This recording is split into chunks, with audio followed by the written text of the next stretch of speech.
Radhe Radhe, hello everyone. Let's begin with a new episode. वन्य के चेहरे पर दर्द की एक लकीर खिंच जाती है और आंखों से आंसू भी आ जाते हैं। यक्षित अपने होठों से पी लेता है और वन्य के होठों पर प्यार से चूमते उसे कंफर्ट करता है।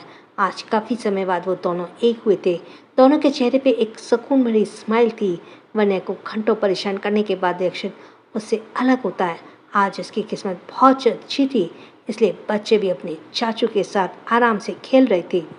अब आगे यक्षित वन्य से अलग होकर उसे अपनी भाव में समेट लेता है और उसकी तरफ झुकते हुए उसके माथे पर प्यार से चूम लेता है। वन्य अपनी टिमटिमाती आंखों से यक्षित को निहारने लगी। यक्षित वन्य के हाथों को अपने हाथों में लेकर उसे प्यार से चूमते हुए बोला, थैंक यू वाइफी, मुझे इतना प्यारा गिफ्ट देने के लिए। मैं हमेशा से एक लिटिल प्रिंसेस का डैड बनना चाहता था, तो मैं मेरा वो ख्वाब भी पूरा कर दिया। यक्षित की बातें सुनकर वन्य के फेस पर एक सुकून भरी स्माइल आ जाती है। वह स्माइल करते हुए यक्षित की तरफ देखकर बोली, थैंक यू यक्षित, मुझसे प्यार करने के लिए और इतनी खूबसूरत फैमिली देने के लिए। आपको पता है, मैंने कभी इमेजिन नहीं किया था कि मुझे इतना प्यार करने वाला पति मिलेगा। एक छोटा सा क्यूट सा बेटा मिलेगा जो अपनी मम्मा की जान बन जाएगा। एक हंसती खिलखिलाती नन्ही सी परी मिलेगी जिसकी एक स्माइल पर हमारी दुनिया बसेगी। यक्षित वन्य के होठों को प्यार से चूम लेता है। सच तो ये था कि दोनों ने ही एक दूसरे को कंप्लीट किया था। वन्य के आने से पहले यक्षित सब कुछ होते हुए भी अधूरा सा था। वेद उसके जीने की वजह था। एक समय के बाद यक्षित ने ये उम्मीद ही छोड़ दी थी कि उन्हें वेद के लिए एक अच्छी माँ दे पाएगा वो। पर वन्य ने यक्षित की इस तकलीफ को दूर कर दी। अब वेद यक्षित का काम सॉरी अब वेद सॉरी अब वेद यक्षित का कम और वन्या का बेटा ज़्यादा था। माँ बेटे का ऐसा रिश्ता तो शायद ही किसी ने देखा हो। वन्या अपने दोनों बच्चों के लिए बहुत प्रोटेक्टिव थी और उन्हें अपनी जान से भी ज़्यादा प्यार करती थी। यक्षित और वन्या थोड़ी देर तक यूं ही एक दूसरे की बाहों में उठते हैं। वन्या यक्षित की तरफ देखते हुए बोली, यक्षित, आपकी लिटिल प्रिंसेस को भूख लगी होगी, वो काफ़ी देर से अपने चाचू और भाई के साथ है। यक्षित वन्या को अपनी गोद में लेकर वॉशरूम में आता है और बाथ टब में टेम्परेचर सेट करके वन्या को गोद में लेकर बाथ टब में लेट जाता है। उसे क्लीन करने के बाद खुद को क्लीन करता है और एक बाथरूम पहनकर उसे कपड़े पहनने को बोल देता है। वहीं यक्षित भी चेंज करके फर्श पर पड़े अपने कपड़े समेट लेता है और बेडशीट चेंज करके बिस्तर भी ठीक कर देता है। तभी उसे दरवाजे पर बच्चों की आवाज़ आती है। जैसे ही उसे अपनी लिटिल प्रिंसेस की रोने की आवाज़ सुनाई पड़ती है, वो जल्दी से दरवाजे के पास जाता है। सामने युवान बेबी को अपनी गोद में लिए हुए था। नन्ही ईशानी रो रही थी। युवान और वेद उसे चुप कराने की कोशिश कर रहे थे, पर वह चुप होने का नाम ही नहीं ले रही थी, बल्कि और जोर जोर से रो रही थी। युवान को वेद यक्षित की तरफ देखकर मासूम किसी शक्ल बना लेता है। यक्षित बेबी प्रिंसेस की तरफ अपनी गोद में ले लेता है और उसे प्यार से चुप कराने की कोशिश करता है। वह नन्ही प्रिंसेस के गालों पर प्यार से चूम रहा था। वह अपने डैडी के दर्द से बिल्कुल बखूबी पहचानती थी, इसलिए यक्षित के प्यार करने पर वह चुप हो गई। फिर अपनी टिमटिमाती गोल गोल मोती जैसी आंखों से अपने डैडी की तरफ देखकर अपनी हाथों में उंगली मुंह में डाल देती है। जैसे ही वह कह रही हो, डैडी मुझे मम्मा चाहिए, बहुत भूख लगी है। यक्षित ने अपनी नन्ही परी को इस वक्त बहुत ज़्यादा प्यार आ रहा था। वह उसके माथे को प्यार से चूम कर बोला, बेटा तुम्हारी बस मम्मा आ रही हैं। वेद जो कि अपने चाचू के पास खड़ा था, वो यक्षित के पास सोफे पर आ गया जहाँ वह बेबी प्रिंसेस को अपनी गोद में लिए हुए थे। वह यक्षित के घुटनों पर अपने छोटे छोटे हाथ रखकर नन्ही ईशानी को झांकते हुए बोला, डैडी लगता है इच्चू को भूख लगी है। ईशानी अपने भाई की तरफ देखने लगी, जैसे कह रही हो, हाँ भाई मुझे बहुत जोर की भूख लगी है, मुझे मम्मा चाहिए। तभी ये वन्या भी चेंज करके बाहर आ जाती है। युवान को शौर्य का कॉल आ जाता है, इसलिए वह अपने कमरे में चला गया। वन्या को देखते ही बेबी प्रिंसेस अपने दोनों हाथ हवा में करके फिर से रोना शुरू कर देती है, जैसे कह रही हो, मम्मा मुझे जल्दी से गोदी ले लो। वन्या यक्षित के पास जाकर जल्दी से बेबी को अपनी गोद में ले लेती है। नन्ही ईशानी अभी भी अपना मुंह बनाकर रो रही थी। वन्या उसके छोटे छोटे गालों को प्यार से चूमते बोली, मेरी नन्ही पन्नी को भूख लगी है। वह बेबी को लेकर सोफे पर यक्षित के बगल में बैठ जाती है और उसे फीड कराने लगी। वेद वहीं अपने डैडी की गोद में बैठा हुआ था। वेद अपनी नन्ही परी के साथ खेल रहा था। दूध पीते हुए नन्ही ईशानी अपने एक हाथ से अपने भाई की उंगली को पकड़ने की कोशिश कर रही थी, पर वह बार बार अपनी प्रिंसेस को परेशान करने के लिए अपने हाथ उससे दूर कर ले जाता था और खिलखिलाकर हंस रहा था। वहीं नन्ही ईशानी जब अपने भाई का हाथ नहीं पकड़ पाती तो वह दूध पीना छोड़कर फिर से रोने लगती है। वेद अपनी लिटिल प्रिंसेस को परेशान नहीं करना चाहता था। जल्दी से अपने हाथ की उंगली नन्ही ईशानी के नाजुक से हाथों में दे देता है। वन्या वेद के सिर पर प्यार से किस करते बोली, मेरा समझदार बच्चा। फिर वह अपनी नन्ही परी के गालों को हल्का सा खींचते बोली, मेरी नन्ही शैतान। नन्ही ईशानी जैसे अपनी मम्मा की बात समझ रही हो, वह जल्दी से ना में अपना सिर हिला देती है, जैसे वे कह रही हो, मम्मा मैं तो शैतान नहीं बल्कि अच्छी बच्ची हूँ। यक्षित अपनी प्रिंसेस का ये रिएक्शन देखकर स्माइल करने से खुद को रोक नहीं पाता। थोड़ी देर बाद नन्ही ईशानी दूध पीना बंद कर देती है। वरना समझ जाती है कि अब उसका पेट भर चुका है। लिटिल प्रिंसेस अपने डैडी को देखकर उसकी तरफ अपने दोनों हाथ कर देती है। यक्षित उसे स्माइल करते हुए अपनी गोद में ले लेता है, उसे प्यार करता है। छोटी प्रिंसेस अपने डैडी के सीने से चिपकने की कोशिश करती है, जिसे देखकर सबके फेस पर एक प्यारी सी स्माइल आ जाती है। वेद अपने पेट पर हाथ मलते हुए अपनी मम्मा की तरफ देखते हुए बोला, मम्मा मुझे भी बहुत भूख लगी है। वन्या वेद के सिर पर प्यार से हाथ फेरते बोली, आप डैडी के पास बैठो, मम्मा अभी आपके लिए कुछ बना कर लाती है। वेद अपनी टिमटिमाती आंखों से वन्या की तरफ देखते बोला, यच मम्मा। वन्या वेद के गालों को प्यार से चूमकर कमरे से बाहर किचन की तरफ चली जाती है। वह वेद के लिए पास्ता बनाने की सोचती है। फिर उसे याद आता है कि यक्षित को भी तो उसके हाथों का बना पास्ता बहुत अच्छा लगता है। वह यक्षित के लिए भी बनाने की सोचती है। पास्ता के रेडी होते तक यक्षित वेद और ईशानी के बाहर गार्डन में घूमने के लिए ले आता है। वहाँ पर अनिल जी और दादाजी दोनों पहले ही गार्डन में टहल रहे थे। नन्हे वेद और नन्ही ईशानी को देखकर चैतन्य दादाजी और अनिल जी के फेस पर प्यारी सी स्माइल आ जाती है। अनिल जी अपनी नन्ही पोती को अपनी गोद में ले लेते हैं और वेद को भी अपनी बगल में बिठा लेते हैं। अनिल जी प्यार से नन्ही ईशानी को गालों को चूम लेते हैं। वह खुश हो जाती है और अपने बिना दांतों के मसूड़ों को दिखाने लगती है। फिर वह अपने बड़े भाई को देखती है, जिसके सफ़ेद मोती जैसे दांत थे। यह देखकर वह कंफ्यूज हो जाती है, जैसे कि वह पूछ रही हो, वे भाई के भी दांत हैं पर मेरे दांत क्यों नहीं है। बेबी प्रिंसेस का ये रिएक्शन देखकर अनिल जी खुद को स्माइल करने से रोक नहीं पाते और अपनी नन्ही शैतानी को प्यार से करते हुए बोले, राजकुमारी अभी आप बिल्कुल नन्ही सी हैं। जब आप बड़े हो जाएंगे भाई जितने तो हो जाएंगे ना, आपके भी भाई की तरह दांत आ जाएंगे। आपका भाई भी जब आपके जितना था तो आपकी तरह पोपलू था। पोपलू शब्द सुनकर नन्हा वेद खिलखिलाकर हंस पड़ता है। उसे यह वर्ड बहुत ही फनी और मज़ेदार लग रहा था।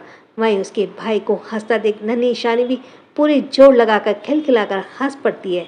यक्षित जो कॉल पर किसी से बात कर रहा था, वह अपने नन्हे शैतानों को हंसता देख स्माइल करने लगता है।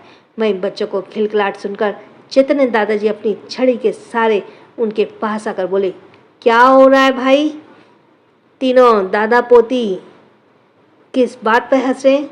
वेद चैतन्य दादाजी की तरफ देखते बोला, बोले दादू, जब मैं इच्छू जितना था ना तो मैं भी उच्छू तले पोपलू था। यह बोलकर वह फिर से हंसने लगा। दादाजी ने वेद को अपनी गोदी में बिठा लिया। वहीं नन्ही ईशानी चैतन्य दादाजी को देखकर उन्हें भी अपने बिना दांत के मसूड़े दिखाने लगी और अपने मुंह में हाथ भी डालने लगी। चैतन्य दादाजी नन्ही ईशानी के गालों पर प्यार से पिंच करते बोले, नन्ही शहजादी, अब आप अपने भाई के जितने बड़े हो जाओ तो आपके भी दांत आ जाएंगे। दोनों बड़े दादू अपने पोते पोतियों के साथ खेलते हुए छोटे बच्चे बन गए थे। यक्षित अपना कॉल अटेंड करते हुए चारों को देखकर स्माइल कर रहा था।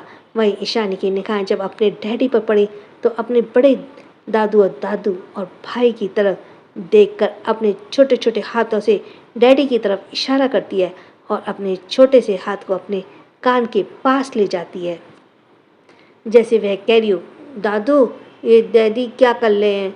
नन्ही ईशानी की एक क्यूट हरकतें देखकर अनिल जी और चैतन्य दादाजी के फेस पे एक बड़ी सी स्माइल आ जाती है।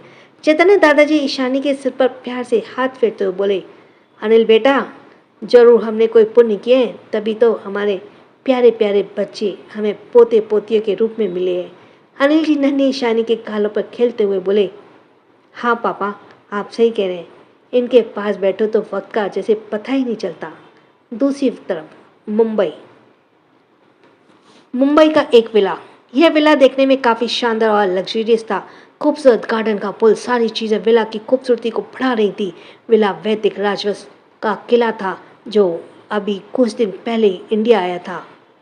वैदिक राजवंश। विला के लिविंग एरिया में वैदिक अपने डैड नैतिक राजवंश के साथ बैठा हुआ था। लिविंग एरिया के काफ़ी शांति छाई हुई थी। सामने कॉफ़ी टेबल पर 2 ब्लैक कॉफ़ी रखी हुई थी। लिविंग एरिया की चुप्पी को तोड़ते हुए वैदिक अपने डैड मिस्टर राजवंश से बोला, you are right dad, Anil Rai Singhania की बेटी युविका जिंदा है।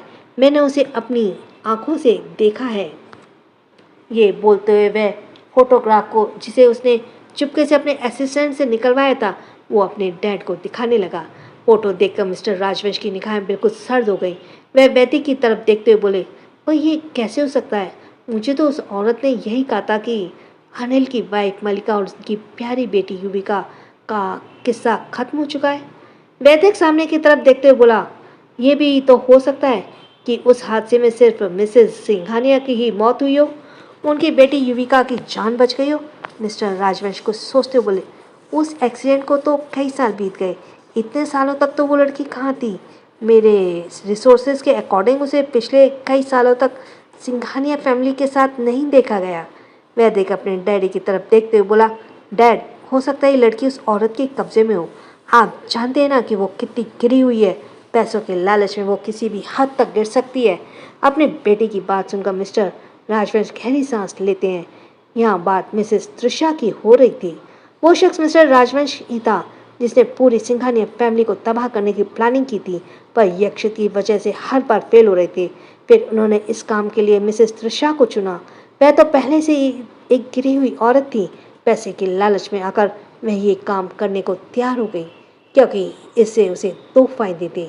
एक तो मिस्टर राजवंश से भी उसका रिवॉर्ड मिल जाएगा, और दूसरी तरफ यक्षित भी कभी ना खत्म होने वाली प्रॉपर्टी की मालकिन वो बन जाएगी। वो अफसोस ऐसा हो ना सका। पहले ही उसका भांडा फूट गया। मिसेस त्रिशा अपनी इतनी गिरी हुई औरत थी कि उसने अपने 2 बच्चों के बावजूद पैसों की लालच में मिस्टर राजवंश के बिस्तर पर भी जा चुकी थी। मिस्टर राजवंश भी अय्याश किस्म के आदमी थे। मिस्टर राजवंश को भी लग रहा था कि वो औरत जिस शातिर बुद्धि की यक्षित का उस तक पहुंच पाना बहुत मुश्किल था, क्योंकि यक्षित की टीम इतने सालों तक उसके पीछे पड़ी थी, पर वह नाकामयाब ही रही। पर मिसेस त्रिशा यक्षित की खतरनाक निगाहों से ज़्यादा दिन तक बच नहीं पाई। वहीं वैदिक अपने डैड और मिसेस त्रिशा के नाजायज संबंधों के बारे में नहीं जानता था। उसे बहुत बार डाउट भी हुआ था, पर उसे इस तरफ ज़्यादा ध्यान नहीं दिया। आखिर उसे भी तो एशिया का नंबर 1 बिजनेसमैन का पोजीशन हासिल करना था, पर यक्षित की वजह से उसका ये सपना अधूरा ही रह गया। इसलिए वह यक्षित को अपने रास्ते से सबसे बड़ा कांटा समझता था। मिस्टर राजवंश वैदिक की बातों पर गौर करते बोले, पर सही कह रहे हो, उस औरत ने ही अनिल की बेटी को अपनी कैद में रखा होगा, इसलिए वह आज यक्षित राय सिंघानिया के कब्जे में होगी। वैदिक के माइंड में कुछ आया और वह मिस्टर राजवंश की तरफ देखते हुए बोला, डैड, आपको क्या लगता है, क्या मिसेस त्रिशा ने यक्षित को अब तक ये सब बताने की कोशिश नहीं की होगी कि उन सब के पीछे आप भी हैं? अपने बेटे की बातें सुनकर मिस्टर राजवंश डेविल स्माइल करते हुए आगे बोले, बेटा, शायद तुम भूल रहे हो, तुम्हारे डैड का नाम नैतिक राजवंश है। किसी भी गेम में कदम रखने से पहले मैं अपनी प्लानिंग बहुत अच्छे से कर लेता हूँ। अब जब तक मैं नहीं चाहूँगा, यक्षित को ये कभी नहीं पता चलेगा कि इन सब के पीछे मैं शामिल हूँ। और रही बात त्रिशा की, तो औरत चाहे कितनी भी गुरी हुई क्यों ना हो, पर जब उसकी इज्जत सबके सामने सरेआम नीलाम होती है तो सब होने का सवाल हो तो अपना मुंह बंद ही रखती है। ये बोलकर वो एक मिस्टीरियस स्माइल पास करते हैं। वैदिक को अपने डैड की बातें सिर के ऊपर से जा रही थी, पर फिर भी उसने इस बारे में कोई सवाल नहीं किया, क्योंकि वह अपने डैड की शातिर बुद्धि को डेमो पहले ही देख चुका था।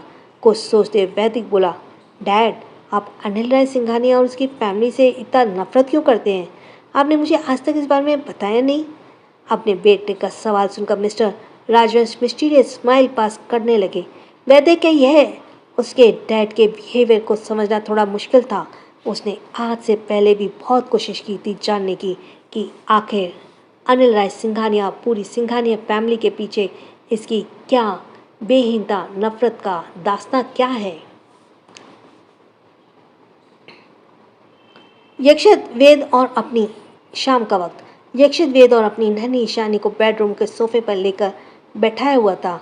वेद अपने स्कूल की बातें अपने डैडी को बता रहा था। वहीं नन्ही ईशानी अपने भाई और डैडी के चेहरे की तरफ ध्यान से देख रही थी, जैसे कि वह उनकी बातें समझने की कोशिश कर रही हो। वेद अपने डैडी की तरफ देखते हुए अपनी मासूम आवाज़ में बोला, डैडी आज ना मैंने अपने प्लेडच में छात फुटबॉल खेला, फ्रेंड्स के साथ। मुझे बहुत मज़ा आया। यक्षित अपने एक हाथ से नन्हे ईशानी को संभाले हुए और अपने दूसरे हाथ से वेद के सिर पर प्यार से हाथ फेरते बोला, अरे वाह, ये तो बहुत अच्छी बात है बेटा। और क्या क्या किया आज आपने? वेद अपनी टिमटिमाती मासूम आंखों से अपने डैडी की तरफ देखते हुए बोला, मैंने ना आज अपने फ्रेंड्स के साथ मिलकर खूब छाली ड्राइंग की थी। ये बोलकर वह झट से सोफे से उतर गया और अपने क्यूट से स्कूल बैग से एक स्केच बुक लेकर दोबारा अपने डैडी के पास आ गया। वह यक्षित को अपनी ड्राइंग दिखाने लगा और एक एक ड्राइंग के पीछे की कहानी अपने डैडी को सुनाने लगा। अपने बेबी की ड्राइंग को बुक देखकर यक्षित के फेस पर एक प्यारी सी स्माइल थी। इतनी कम उम्र में भी वेद की क्लास को लेकर काफ़ी अच्छी समझ थी। कलर्स को लेकर उसे बड़ी खूबसूरती से अपनी इस दुनिया में रंग भरा था। उसके बाल मन को पूरी रिफ्लेक्शन इस ड्राइंग बुक में दिख रह सकती थी। एक स्केच देखकर यक्षित के चेहरे की स्माइल और ज़्यादा बड़ी हो गई। इस स्केच में उसने अपने डैडी मम्मा को बनाया था। भले ही वह आड़ी टेढ़ी लकीरें की तरह बनाया हुआ था, पर इसे देखकर ही समझ आ रहा था कि ये उसकी फैमिली फ़ोटो है। वेद अपने डैडी का एक्सप्लेन करते हुए बोला, डैडी ये आप हो, ये मम्मा और ये मैं हूँ। फिर अपनी बेबी प्रिंसेस की तरफ देखते हुए बोला, और बेबी प्रिंसेस ये आप हो। नन्ही ईशानी भी अपने भाई की ड्राइंग को ध्यान से देखने लगी। यक्षित ने फिर दूसरा पन्ना पलटा, जहाँ वेद ने अपने छोटे से प्यारे से पपी और एक बच्चे की ड्राइंग बनाने की कोशिश की थी। यक्षित अक्सर अपने नन्हे से वेद को समझदारी देखकर हैरान रह जाता था। वेद को बहुत सारी स्केचिंग बहुत मीनिंगफुल होती थी। वो उन्हीं पिक्चर्स को ड्रॉ करने की कोशिश करता जिसे देखकर उसे बहुत खुशी मिलती हो। यक्षित और वेद दोनों उस ड्रॉ को देखने में लगे हुए थे कि तभी अचानक नन्ही ईशानी अपने डैडी के हाथों से वो स्केच बुक छीनने की कोशिश करती है। इस पर कोशिश में वह उस पपी वाली स्केचिंग के पेज को फाड़ देती है।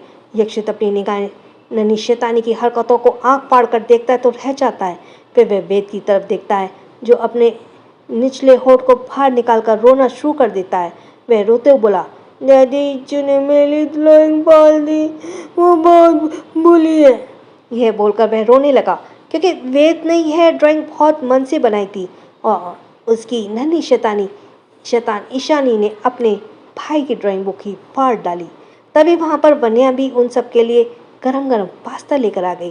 पर जैसे उसने वेद का रोना सुना, वह जल्दी से अंदर आकर पास्ते की प्लेट्स को कॉफ़ी टेबल पर साइड में रखते हुए वेद के पास आई और उसे रोते हुए मासूम से चेहरे को अपने हाथों में लेकर उसके आंसू पोंछते हुए उसके माथे पर प्यार से चूमते बोली, क्या हुआ मेरे बच्चा, आप रो क्यों रहे हैं बेटा? वेद एकदम से अपनी मम्मा के सीने से लिपट गया और रोने लगा। वेद को रोता देखकर नन्ही ईशानी भी रोने लगी, जैसे कि उसे रियलाइज़ हो गया हो कि उसने अपने भाई की ड्राइंग बुक को ख़राब कर दिया है। खराब करके अच्छा नहीं किया, उसे अब इसका पछतावा हो रहा है। ईशानी भी जोर जोर से रोने लगी। नन्ही ईशानी को भी रोता देखकर वन्या को कुछ कुछ माजरा साफ साफ नज़र आने लगा। वेद अपनी फटी हुई स्केच बुक अपनी मम्मा की तरफ दिखाते हुए बोला, मम्मा ने मेरी ड्राइंग बुक फाड़ दी। ये बोलते हुए एक बार फिर अपनी आंखों में आंसू ले आया। वन्या ने वेद के हाथों से ड्राइंग बुक लेकर उसे साइड में रख देती है और वेद के छोटे से मासूम से चेहरे को अपने हाथों में भरकर उसे चुप कराते हुए इसके गालों को चूमकर बोली, कोई बात नहीं बेटा, वो छोटी बहन है ना, उसे पता नहीं था, हम आप फिक्र मत करो, मम्मा आपकी ड्राइंग करने में हेल्प कर देगी। अपनी मम्मा की बात सुनकर वेद रोना बंद कर देता है और वन्या को हक कर लेता है। वह इस वक्त वन्या की गोद में बैठा हुआ था। वेद नन्ही ईशानी को झांक कर देखता है जो अभी भी रो रही थी। वन्या बहुत ही प्यार से उसके सिर पर हाथ फेरती है जिससे वह गला फाड़ना बंद कर देती है। वह नन्ही ईशानी के नन्हे नन्हे गालों को पिंच करते बोली, नन्ही शैतान, ऐसे भाई को तंग नहीं करते बेटा, आप तो मम्मा और डैडी की अच्छी प्रिंसेस हो ना। नन्ही ईशानी अपनी मोती जैसी गोल गोल प्यारी आंखों से टुकुर टुकुर अपनी मम्मा को देख रही थी। उसकी आंखों में अभी भी पानी की बूंदें थीं। यक्षित ने अपनी नन्ही परी की आंखों से आंसू आहिस्ते से साफ कर दिया। उसे अपनी गोद से उठाकर अपने उसके गुलाबी गालों को प्यार से चूम लेता है। वन्या दोनों की तरफ देखते हुए बोली, पास्ता बिल्कुल रेडी है, अब आप सब अपनी भूख मिटाने के लिए रेडी हो जाइए। पास्ते में से बहुत अच्छी खुशबू आ रही थी, इसलिए नन्हे वेद को भूख तो पहले से ही और बढ़ चुकी थी। वन्या ने वेद के आगे पास्ते की एक प्लेट रख दी। डिलीशियस पास्ता देखकर वेद की आंखें चमक उठी। वहीं वन्या ने यक्षित के आगे भी एक प्लेट सर्व कर दिया। यक्षित वन्या की तरफ देखते हुए बोला, वाइफी मैंने तो तुम्हें पास्ते के लिए नहीं कहा था। वन्या यक्षित की तरफ देखते हुए बोली, नहीं कहा था, पर मुझे पता है आपको मेरे हाथों का पास्ता बहुत पसंद है, इसलिए आपके लिए भी मैं ले आई। फिर वह यक्षित के टीस करते बोली, अगर आपको ये नहीं चाहिए तो कोई बात नहीं है इसे। ये बोलकर वह यक्षित से वो प्लेट दूर करने की कोशिश करती है, पर उससे पहले यक्षित वन्या के हाथों के ऊपर से उसका हाथ पकड़ उसे रोक लेता है। यक्षित वन्या की आंखों में शरारत देख पा रहा था, इसलिए वह भी उसके कानों की तरफ झुककर शरारत भरी टोन में बोला, वाइफी आजकल कुछ ज़्यादा ही शैतानी नहीं करने लगी हो तुम, हाँ। वन्या यक्षित की तरफ देखते हुए उसी टोन में बोली, नहीं तो आपको ऐसा क्यों लगता है मिस्टर सिंघानिया। वन्या के इस तरह कहने पर यक्षित वन्या के कानों की तरफ झुकते हुए अपनी मधोशी भरी टोन में बोला, वो मैं आज रात को बेड पर बताऊंगा। यक्षित की बेशर्मी भरी बातें सुनकर वन्या अपनी बड़ी बड़ी आंखों से यक्षित की तरफ देखने लगती है। फिर वह अपने नन्हे मुन्ने बच्चों की तरफ देखती है। नन्हा वेद तो मासूमियत से पास्ता खाने में बिजी था, वहीं नन्ही ईशानी को तो दांत नहीं थे। वह सिर्फ 1-1.5 महीने की थी जो बस टुकुर टुकुर अपने भाई को ही देख रही थी। दोनों बच्चे अपनी मम्मा और डैडी की नोक झोंक से अनजान अपनी ही दुनिया में मस्त थे। वेद पास्ता खाते हुए और अपनी लिटिल सिस्टर से पास्ता अपनी लिटिल सिस्टर से पास्ता और भी डिलीशियस फूड के बारे में बता रहा था। जब उसके भी दांत आ जाएंगे तो दोनों बहुत सारे टेस्टी टेस्टी डिशेस खाएंगे। वह साथ में उसे नाम भी बताता जा रहा था जो कि नन्ही शैतानी के समझ तो नहीं आ रहा था, पर फिर भी वह अपनी टिमटिमाती प्यारी आंखों से अपने भाई को देख रही थी। वन्या यक्षित की आंखों में देखते हुए बोली, बेशर्म कहीं के, आपको शर्म नहीं आती अपने नन्हे मुन्ने बच्चों के सामने ऐसी बातें करते हुए। यक्षित वन्या की बातें सुनकर खुद को स्माइल करने से रोक नहीं पाया और वह वन्या की तरफ नोटी स्माइल पास करते हुए बोला, किसकी इतनी हॉट बीवी हो, वो भला क्यों शर्म करके लगा वाइफी। जिसकी इतनी हॉट बीवी हो वो भला क्यों शर्म करने लगा वाइफी। ये बोलकर यक्षित वन्या की खुली पतली कमर को हसरत भरी निगाहों से देखने लगा। वन्या ने यक्षित की निगाहों को पीछा किया तो वह उसकी खुली कमर पर टिक गई। वन्या यक्षित की थोड़ी तरफ झुकी और जिसकी वजह से उसकी पतली खूबसूरत कमर यक्षित अच्छी तरह से देख पा रहा था। वन्या यक्षित को घूरते हुए झट से अपनी साड़ी से अपनी कमर को छिपा लेती है, फिर उसकी तरफ घूरते बोली, सुधर जाइए आप। यक्षित ना में सिर हिला देता है तो वन्या भी खींचकर अपने बिल्कुल करीब बैठा लेता है और अब उसकी कमर से साड़ी हटाते बोला, don't hide it baby, I want to see it. Vanya Yakshit की शिद्दत से घूर ही रहा था कि दोनों के होठों को दूरियां को कम करने में लगा हुआ था। तभी उसके कान में वेद की मासूम आवाज सुनाई पड़ी, मम्मा। ये सुनकर वन्या ने यक्षित के सीने पर हाथ रखकर उसे दूर कर दिया और वेद की तरफ देखने लगी। वहीं यक्षित उसे छोटी आंखों से घूरने लगा। वन्या वेद की तरफ देखते हुए बोला, हाँ बोलो बेटा। वन्या वेद की तरफ देखते हुए बोली, हाँ बोलो बेटा। वेद पास्ता खाते हुए उसके होठों के किनारे पर टोमेटो सॉस लगा हुआ था, जिसकी वजह से वो और भी ज़्यादा क्यूट और प्यारा लग रहा था। वह पास्ता खाते हुए भी अपनी मम्मा से बोला, मम्मा मैं इच्चू को भी पास्ता खिलाना चाहता हूँ, पर उसके तो मेरी तरह दांत ही नहीं है। यक्षित वेद की तरफ देखते हुए बोला, बेटा अभी इशू बहुत छोटी है ना, जब वह थोड़ी बड़ी होगी तब उसके लिए भी आपकी तरह स्ट्रॉन्ग टीथ आ जाएंगे। वेद दोबारा पास्ता खाने में बिजी हो गया।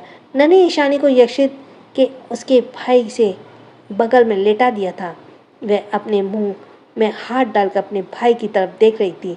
उसके हाथों और चेहरे पर लाल गिरे हुए थी। वह इस वक्त बेहद मासूम और प्यारी लग रही थी। यक्षित ने भी पहला बाइट लिया। वन्या ने यक्षित की तरफ आस भरी निगाहों से देखते हुए बोली, कैसा बना है पास्ता?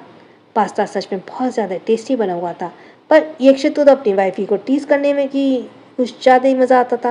वह अपने चेहरे के एक्सप्रेशन छिपाते हुए वन्या की तरफ नॉर्मल एक्सप्रेशन देते हुए बोला, उतना बुरा भी नहीं बना है। यक्षित के मुंह से यह सुनकर वन्या झट से उसके हाथों से प्लेट छीन लेती है। यक्षित अपनी वाइफी को देखता ही रह जाता है। वन्या यक्षित को अपनी छोटी आंखों से घूरती हुई और एक बाइट पास्ता खाती है। उसे तो पास्ते का टेस्ट हमेशा की तरह लाजवाब ही लग रहा था। ऐसे लग रहा था जैसे कि उसने यह खुद ना बनाकर किसी 7 स्टार होटल से प्रोफेशनल शेफ से बनवाया हो। वन्या वो प्लेट साइड में रखकर यक्षित को गुस्से से घूरने लगी। वन्या को ये रिएक्शन देखकर यक्षित खुद को स्माइल करने से रोक नहीं पाया और वन्या की कमर पर अपनी पकड़ बनाते हुए वह उसे अपने करीब कर लेता है। वन्या यक्षित को गुस्से से घूरते बोली, आपको तो पास्ता उतना बुरा ही नहीं लग रहा था ना? वन्या के इस रिएक्शन से यक्षित उसकी तरफ प्यार भरी निगाहों से देखते हुए उसके कानों की तरफ झुककर अपनी मधोश भरी आवाज में बोला, वाइफी तुम्हें पता है ना, जब तुम गुस्सा करती हो तो कितनी हॉट लगती हो, मन करता है कि तुम्हें खो जाऊं। यह बोलकर वह आहिस्ते से वन्या के ईयर लोब को बाइट कर लेता है, जिससे वन्या की सरसरी छूट जाती है। वह खुद को संभालती है और यक्षित से दूर होने की कोशिश करती है, पर यक्षित उसे खुद से दूर नहीं हो देता। वन्या अपने हाथों से यक्षित को पास्ता खिलाने लगी। यक्षित स्माइल करते हुए वन्या को देखकर पास्ता खा लाता। आज भी यक्षित वन्या को उतने ही प्यार से देखता था जितने कि वह उस वक्त उसे देखता था जब उनका प्यार नया नया था। वन्या यक्षित को पास्ता खिलाते हुए बोली, आप ऐसे क्या देख रहे हैं, चुपचाप पास्ता खाइए ना। यक्षित वन्या के चेहरे की गुलाबी रंगत को देखते हुए धीरे से बोला, जब इतनी खूबसूरत बीवी आपको अपने हाथों से खाना खिला रही हो तो आपका ध्यान दूसरी तरफ जा ही नहीं सकता। वन्या ब्लश करने लगती है। जब अब बस भी कीजिए आप। यक्षित वन्या के हाथों से प्लेट लेकर उसकी तरफ एक स्पून बढ़ाते बोला, अभी मेरी बारी है। यह बोलकर वो वन्या को पास्ता खिलाने लगा। वन्या जल्दी जल्दी खाने लगी और उसके होठों के किनारे पर भी वेद की तरह सॉस लग गई, या यूं कहें कि यक्षित ने वह जानबूझकर किया। वन्या को देखकर यक्षित के फेस पे एक डेविल स्माइल आ गई। वह वन्या की तरफ देखते बोला, डोंट वरी वाइफी, मैं अभी ये साफ कर देता हूँ। वन्या को लगा कि यक्षित टेबल पर रखा टिश्यू पेपर उठाएगा और उसके होठों को साफ कर देगा, पर ये तो यक्षित था। उसने वन्या को अपनी तरफ झुका लिया और उसके होठों के करीब जाकर अपनी जीभ से वन्या के होठों को चाट लिया। यक्षित की इस हरकत से वन्या की खांसी ही आ गई। वह यक्षित की तरफ घूरने लगी। वन्या मन ही मन यही सोच रही थी, ये आदमी आकर किस मिट्टी का बना है, इसे शर्म आती भी है नहीं। वो ये सोच ही रही थी कि यक्षित जानबूझकर थोड़ा सा पास्ता वन्या के गालों पर गिरा देता है। वन्या जब यक्षित की तरफ घूरने लगती तो यक्षित उसके इस लुक को इग्नोर करते बोला, ओह ये तो तुम्हारे गालों पर गिर गया जान, अब मुझे इसे फिर से साफ करना पड़ेगा। यह बोलकर वह वन्या के गालों को भी चाट लेता है और उसकी तरफ देखते बोला, वाइफी ये तो बहुत ही टेस्टी था। वन्या अभी भी उसे घूर रही थी, तभी यक्षित थोड़ा सा पास्ता उसकी नेक पर भी गिरा देता है और उसे भी अपनी जीभ से चाट लेता है। यक्षित का ऐसे करने से वन्या सिहर उठी थी। यक्षित ये फील करके डेविल स्माइल करने लगा। अगर वहाँ बच्चे नहीं होते तो पास्ता के साथ साथ वन्या को भी खा जाता। वन्या यक्षित से दूर होकर अपनी नेक, गाल और होठों को टिश्यू से साफ करती है। वैसे भी आज तक अपनी प्लेट खाली कर दी थी। वेद ने भी अब अपनी प्लेट खाली कर दी थी। तभी वन्या की निगाहें नन्ही ईशानी पर पड़ी। उसकी आंखें छोटी हो गई। ईशानी अपने नन्हे नन्हे हाथों से प्लेट और स्पून को साथ खेलते हुए अपने दोनों हाथ और कपड़े को भी गंदा कर चुकी थी। उसके हाथों और कपड़ों में सॉस लगा हुआ था और अपनी उंगली मुंह पर डाले हुए थी और सॉस को टेस्ट कर रही थी। वन्या ने अपना सिर पकड़ लिया और यक्षित की तरफ देखते हुए बोली, मैं क्या करूं आपकी इस नन्ही शैतान का। वन्या ऐसे इसलिए कह रही थी क्योंकि अभी 2 घंटे पहले उसने बेबी को कपड़े चेंज किए थे। यक्षित वन्या के कंधे पर हाथ रखते बोला, तुम जाओ और जाकर बेड को क्लीन करो, हमारी नन्ही शैतानी को मैं संभाल लूँगा। So to be continued. So thanks for listening. छोटों का प्यार, बड़ों को सम्मान, इसी के साथ राधे राधे।